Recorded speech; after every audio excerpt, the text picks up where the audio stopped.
Hello, ನಮಸ್ತೆ ಎಲ್ರಿಗೂ. ಈ ರಾತ್ರಿ ಮಲಗಿದ್ರೆ ನಿದ್ದೆ ಬರಲ್ಲ ಅಂತ ತುಂಬ ಜನ ಓದಾಡ್ತಾ ಇರಿದ್ರೆ, ಏನೇ ಟ್ರೈ ಮಾಡಿದ್ರು ಎಷ್ಟೊತ್ತಾದರೂ ನಿದ್ದೆ ಬರಲ್ಲ ಕೆಲವರಿಗೆ. ಇನ್ನೊಂದು ಏನು ಅಂತಂದರೆ, ಎಷ್ಟೇ ಮದ್ದು ಮಾಡಿರ್ತಾರೆ ಅಥವಾ ನಿದ್ದೆ ಮಾತ್ರೆಗಳನ್ನು ತಿನ್ಕೊಂಡಿರ್ತಾರೆ, ಸ್ವಲ್ಪ ಟೈಮ್ ನಿದ್ದೆ ಮಾತ್ರೆ ತಿಂದಾಗ ನಿದ್ದೆ ಬರುತ್ತೆ, ಅದಾದ ನಂತರ ಮತ್ತೆ ಪುನಃ ಅದೇ ಪ್ರಾಬ್ಲಮ್ ಬರುತ್ತೆ. ಅಂಥವರಿಗೆ ಅದ್ಭುತವಾಗಿರುವಂತಹ ಕೆಲವೊಂದು ಮನೆಮದ್ದನ್ನು ಹೇಳ್ತಾ ಇದ್ದೇನೆ, ಹಾಗೆಯೇ ಕೆಲವೊಂದು ಟಿಪ್ಸನ್ನು ಹೇಳ್ತಾ ಇದ್ದೇನೆ. ಇದರಲ್ಲಿ ಕೆಲವು ನಾನು ಟ್ರೈ ಮಾಡಿರುವಂಥದ್ದು, ಅಂದರೆ ನನಗೂ ಹಿಂದೆ ಈಗ ಅಂತ ಪ್ರಾಬ್ಲಮ್ ಏನಿಲ್ಲ, ಒಂದು 2-3 ವರ್ಷಗಳ ಹಿಂದೆ ಅಂದರೆ ಈ ಥರ ಎಷ್ಟೊತ್ತಾದರೂ ರಾತ್ರಿ ಮಲಗಿದ್ರೆ ನಿದ್ದೆ ಬರ್ತಾ ಇರಲಿಲ್ಲ. ಆಗ ನಾನು ಇದರಲ್ಲಿ ಕೆಲವೊಂದನ್ನು ಟ್ರೈ ಮಾಡಿದೆ, ನನಗೆ ರಿಸಲ್ಟ್ ಸಿಕ್ಕಿತ್ತು. ಇನ್ನೊಂದು ಏನು ಅಂತಂದರೆ, ಸ್ವಲ್ಪ ರಿಸರ್ಚ್ ಮಾಡಿ ನಾನು ಹೇಳುವಂಥ ಟಿಪ್ಸ್ ಇದು. ತುಂಬಾ ಸಿಂಪಲ್ ಆಗಿ ಕೆಲವೊಂದು ಟಿಪ್ಸನ್ನು ಫಾಲೋ ಮಾಡೋದ್ರ ಮೂಲಕ ನಾವು ಈ ನಿದ್ರೆ ಬರದಿರುವಂಥ ಸಮಸ್ಯೆ ಇದೆಯಲ್ವ, ಇದನ್ನ ಪರ್ಮನೆಂಟ್ ಆಗಿ ದೂರ ಮಾಡ್ಬೋದು. ನಿದ್ದೆ ಬರದೇ ಇರೋದಕ್ಕೆ ತುಂಬಾ ಕಾರಣ ಇದೆ. ಈಗಂತೂ ತುಂಬ ಜನರಿಗೆ ಈ ಸಮಸ್ಯೆ ಇದೆ, ತುಂಬ ಜನರಿಗೆ ಈ ಸಮಸ್ಯೆ ಇದೆ. ಇದಕ್ಕೆ ಮೊದಲನೇ ಕಾರಣ ಏನು ಅಂತಂದರೆ ನಮ್ಮ ಲೈಫ್ ಸ್ಟೈಲು. ಎರಡನೇದಾಗಿ ಏನು ಅಂತಂದರೆ ಮೊಬೈಲ್ ಅಥವಾ ಈ ಟಿ ವಿ ಇದೆಯಲ್ವಾ, ಅಥವಾ ಲ್ಯಾಪ್ಟಾಪ್ ಇದೆಯಲ್ಲ, ಇದನ್ನ ಜಾಸ್ತಿ ನೋಡುವಂಥದ್ದು, ಮತ್ತು ಅದರಿಂದ ಸೋಸುವಂತಹ ಬ್ಲೂ ಲೈಟ್ಸ್ ಏನಿರುತ್ತೆ, ಅದು ಮೇಯ್ನ್ ರೀಸನ್ ನಿದ್ದೆ ಬರದೇ ಇರೋದಕ್ಕೆ. ಮೂರನೇದು ಏನು ಅಂತಂದರೆ, ಕೆಲವರಿಗೆ ಕೆಲವೊಂದು ಮೆಡಿಕೇಷನ್, ಅಂದರೆ ಯಾವುದಾದ್ರೂ ಮೆಡಿಸಿನ್ಸ್ ತಿಂತಾ ಇರ್ತಾರಲ್ವ, ಅಂಥವರಿಗೆ ಕೂಡ ಕೆಲವೊಂದು ಮೆಡಿಸಿನ್ಸ್ಗಳ ಸೈಡ್ ಎಫೆಕ್ಟಿಂದಾಗಿ ಏನಾಗುತ್ತೆ ಅಂತಂದರೆ ನಿದ್ದೆ ಬರದೇ ಇರೋ ಥರ ಆಗುತ್ತೆ. ಅಂದರೆ ದೇಹದಲ್ಲಿ ಕೆಲವೊಂದು ಹಾರ್ಮೋನ್ಗಳು ಚೇಂಜ್ ಆಗಿ ಈ ಥರ ಪ್ರಾಬ್ಲಮ್ ಕ್ರಿಯೇಟ್ ಆಗುತ್ತೆ. ಸೊ ಇದನ್ನು ತುಂಬಾ ಸುಲಭವಾಗಿ ಪರಿಹಾರ ಮಾಡ್ಕೋಬೋದು. ಮೊದಲನೆಯದಾಗಿ ಫಸ್ಟ್ ನಾವು ನಮ್ಮ ಲೈಫ್ ಸ್ಟೈಲನ್ನು ಒಂಚೂರು ಚೇಂಜ್ ಮಾಡ್ಕೋಬೇಕು. ಏನಂತಂದರೆ, ಮಲಗೋಕ್ಕಿಂತ ಒಂದು ಗಂಟೆ ಮುಂಚೆ ಅಟ್ಲೀಸ್ಟ್ ನಾವು ಮೊಬೈಲ್ ಅಥವಾ ಲ್ಯಾಪ್ಟಾಪ್ ಅಥವಾ ಟಿ ವಿ ನೋಡೋದನ್ನು ಕಮ್ಮಿ ಮಾಡಬೇಕು.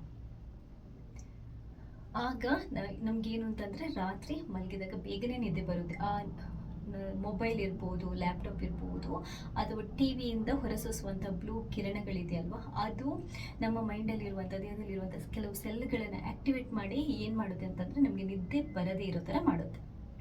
ಸೊ ಮೊಬೈಲ್, ಟಿ ವಿ ಅಥವಾ ಲ್ಯಾಪ್ಟಾಪ್ ನೋಡೋದನ್ನು 1 ಗಂಟೆ ಮುಂಚೆ, ಮಲಗೋಕ್ಕಿಂತ 1 ಗಂಟೆ ಮುಂಚೆ ನಾವು ಸ್ಟಾಪ್ ಮಾಡಿದರೆ ಆರಾಮ್ಸೆ ನಾವು ಮಲ್ಕೋಬೋದು. ಎರಡನೇದಾಗಿ ಏನು ಅಂತಂದರೆ, ನಾವು ತಿನ್ನುವಂಥ ಆಹಾರ. ರಾತ್ರಿ ಮಲಗೋಕ್ಕಿಂತ ಮುಂಚೆ ಹೆವಿ ಫುಡ್ ತಿನ್ನಬಾರ್ದು. ಟೀ ಕಾಫಿ ಕುಡಿಲೇಬಾರ್ದು. ಸಾಯಂಕಾಲದ ಹೊತ್ತು ಓಕೆ, ಬಟ್ ಮಲಗೋಕ್ಕಿಂತ 2 ಗಂಟೆ ಮುಂಚೆ ನಾವು ಟೀ ಕಾಫಿಯನ್ನು ಕುಡಿಯೋದಕ್ಕೆ ಹೋಗಬಾರ್ದು. ಮತ್ತು ಇನ್ನೊಂದು ಏನು ಅಂತಂದರೆ, ತುಂಬ ಜನ ಈ ಆಲ್ಕೋಹಾಲ್ ಅಂದರೆ ಡ್ರಿಂಕ್ಸ್ ಮಾಡ್ತಾ ರಾತ್ರಿ ಪೂರ್ತಿ ಕೂತಿರ್ತಾರೆ. ಬೆಳಗ್ಗೆ ಹೊತ್ತು ಮಲಗುವಂಥ ಸಿಸ್ಟಮ್ ಇರುತ್ತೆ ಕೆಲವರಿಗೆ. ಅಂಥವ್ರಿಗೆ ಏನು ಅಂತಂದರೆ, ಬಾಡಿ ಅದಕ್ಕೆ ಅಡ್ಜಸ್ಟ್ ಆಗಿರುತ್ತೆ. ಲೇಟ್ ಮಲಗಿ ಏನು ಅಂತಂದರೆ ಬಾಡಿ ಅದಕ್ಕೆ ಅಡ್ಜಸ್ಟ್ ಆಗಿರುತ್ತೆ. ಆಮೇಲೆ ನಾವು ಕೆಲವೊಂದು ಸರಿ ಎಷ್ಟು ಬೇಗ ಮಲ್ಕೋಬೇಕು ಅಂತ ಟ್ರೈ ಮಾಡಿದರೂ ನಿದ್ದೆ ಬರಲ್ಲ. ಇಂಥದನ್ನೆಲ್ಲ ನಾವಾಗೇ ನಾವು ಪರಿಹಾರ ಮಾಡ್ಕೋಬೇಕು ಹೊರತು ಇದಕ್ಕೆಲ್ಲ ಮೆಡಿಸಿನ್ಸ್ ಇಲ್ಲ. ನಮ್ಮ ಲೈಫ್ ಸ್ಟೈಲನ್ನು, ನಾನು ಅದಕ್ಕೆ ಹೇಳಿದ್ದು, ನಮ್ಮ ಲೈಫ್ ಸ್ಟೈಲನ್ನು ಚೇಂಜ್ ಮಾಡ್ಕೋಬೇಕು. ಅಂದರೆ ಮೊಬೈಲ್, ಲ್ಯಾಪ್ಟಾಪ್ ಎಲ್ಲ ನೋಡೋದನ್ನು ನಿದ್ದೆ ಮಾಡೋಕ್ಕಿಂತ ಮುಂಚೆ ಸ್ವಲ್ಪ ಹೊತ್ತು ಮುಂಚೆ ಅವಾಯ್ಡ್ ಮಾಡಿ. ಟೀ ಕಾಫಿ ಜಾಸ್ತಿ ಕುಡಿಬೇಡಿ. ಸಾಯಂಕಾಲ ಆದ ನಂತರ ಇನ್ನೊಂದು ಏನು ಅಂತಂದರೆ, ಆಲ್ಕೋಹಾಲ್ ಕನ್ಸ್ಯೂಮ್ ಮಾಡೋದನ್ನು ಕಮ್ಮಿ ಮಾಡ್ಕೋಬೇಕು. ಲೈಟ್ ಆಗಿರುವಂಥ ಆಹಾರ ತಗೋಬೇಕು. ಹೊಟ್ಟೆ ಪೂರ್ತಿ ನಾವು ತಿಂದು ಅಥವಾ ಏನಾದರೂ ಹೊಟ್ಟೆ ಪೂರ್ತಿ ಕುಡಿದು ಮಲಗಿದ್ರೆ ನಮಗೆ ಮಧ್ಯೆ ಎಚ್ಚರ ಆಗುತ್ತೆ. ಅದು ಕೂಡ ನಿದ್ರೆ ಚೆನ್ನಾಗಿ ಮಾಡೋದಕ್ಕೆ ಡಿಸ್ಟರ್ಬ್ ಮಾಡುತ್ತೆ. ಸೊ ಫಸ್ಟ್ ಏನು ಅಂತಂದರೆ, ಲೈಫ್ ಸ್ಟೈಲನ್ನು ಒಂದು ಸ್ವಲ್ಪ ಚೇಂಜ್ ಮಾಡ್ಕೊಳ್ಳಿ. ಎರಡನೇದು ಏನು ಅಂತಂದರೆ, ನಮ್ಮ ದೇಹನ ದಂಡಿಸಬೇಕು.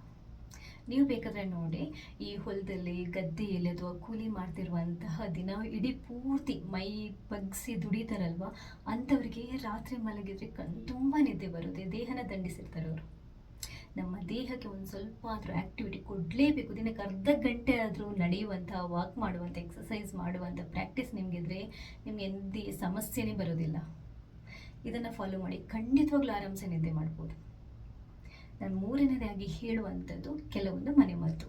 ಇದರ ಜೊತೆಗೆ ರಾತ್ರಿ ಹೊತ್ತಲ್ಲಿ ಈ ಪುದೀನ ಟೀ ಮಾಡ್ಕೊಂಡು ಕುಡಿದ್ರೆ, ಮಲಗೋಕ್ಕಿಂತ ಮುಂಚೆ ಪುದೀನ ಟೀಯನ್ನು ಮಾಡ್ಕೊಂಡು ಕುಡಿದ್ರೂ ಕೂಡ ತುಂಬಾ ಉತ್ತಮವಾಗಿ ನಿದ್ದೆ ಬರುತ್ತೆ. ಪುದೀನ ಟೀಯನ್ನು ಯಾವ ಥರ ಮಾಡೋದು ಅಂತಂದರೆ, ಪುದೀನ ಸೊಪ್ಪನ್ನು ತಗೊಂಡು ಅದನ್ನು ನೀಟಾಗಿ ಸ್ವಲ್ಪ ತೊಳೆದ್ಬಿಟ್ಟು 1 ಲೋಟದಷ್ಟು ನೀರಿಗೆ ಹಾಕಿ ಒಂದು ಮಸ್ಟಷ್ಟು ಪುದೀನ ಸೊಪ್ಪನ್ನು ಹಾಕ್ಬಿಟ್ಟು ಅದನ್ನ ಚೆನ್ನಾಗಿ ಕುದಿಸಿ ಫಿಲ್ಟರ್ ಮಾಡಿ ಅದನ್ನ ನಾವು ಟೀ ಥರ ಕುಡಿಬೇಕು.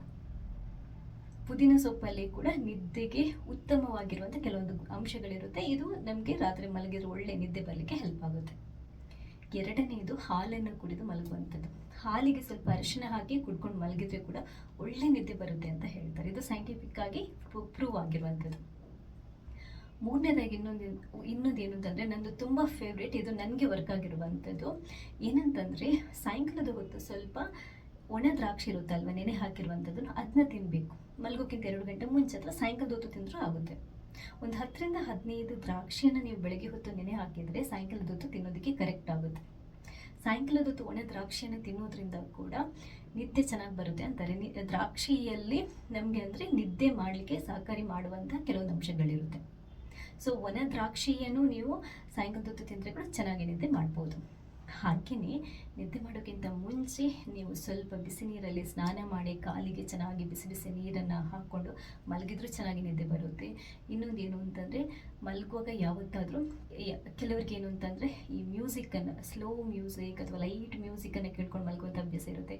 ಆ ಥರ ಅಭ್ಯಾಸ ಮಾಡಿದವರಿಗೆ ಕೂಡ ತುಂಬಾ ಚೆನ್ನಾಗಿ ನಿದ್ದೆ ಬರುತ್ತೆ. ಅಂದರೆ ತುಂಬ ಗ್ರ್ಯಾಂಡ್ ಆಗಿರುವ ಅಥವಾ ತುಂಬ ಬೀಟ್ಸ್ ಇರುವಂಥ ಮ್ಯೂಸಿಕಲ್ಲ, ಲೈಟ್ ಮ್ಯೂಸಿಕ್, ಮೈಂಡನ್ನು ಕೂಲ್ ಮಾಡುವಂಥ ಮ್ಯೂಸಿಕನ್ನು ಹಾಕ್ಕೊಂಡು ಮಲಗಿದ್ರು ಕೂಡ ತುಂಬಾ ಚೆನ್ನಾಗಿ ನಿದ್ದೆ ಬರುತ್ತೆ.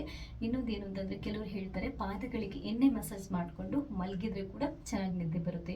ಮಲಗಿರೋ ಆದಷ್ಟು ಪ್ರಶಾಂತವಾಗಿರಬೇಕು, ಅಂದರೆ ಕತ್ಲೆ ಆಗಿರಬೇಕು, ಲೈಟ್ ಎಲ್ಲ ಬೀಳಬಾರ್ದು. ಅಥವಾ ಯಾವುದಾದ್ರೂ ಡಿಮ್ ಲೈಟ್ ಉಪಯೋಗ ಮಾಡಿದರೂ ಓಕೆ, ಚೆನ್ನಾಗಿ ನಿದ್ದೆ ಬರುತ್ತೆ. ಇನ್ನೊಂದು ಏನು ಅಂತಂದರೆ ಆದಷ್ಟು ಒಂದ್ಸರಿ ನೀವು ಹಾಸಿಗೆಗೆ ಬಿದ್ದ ನಂತರ ಮೈಂಡನ್ನು ಕಂಪ್ಲೀಟಾಗಿ ಬ್ಲ್ಯಾಂಕ್ ಮಾಡ್ಕೊಳ್ಳಿ.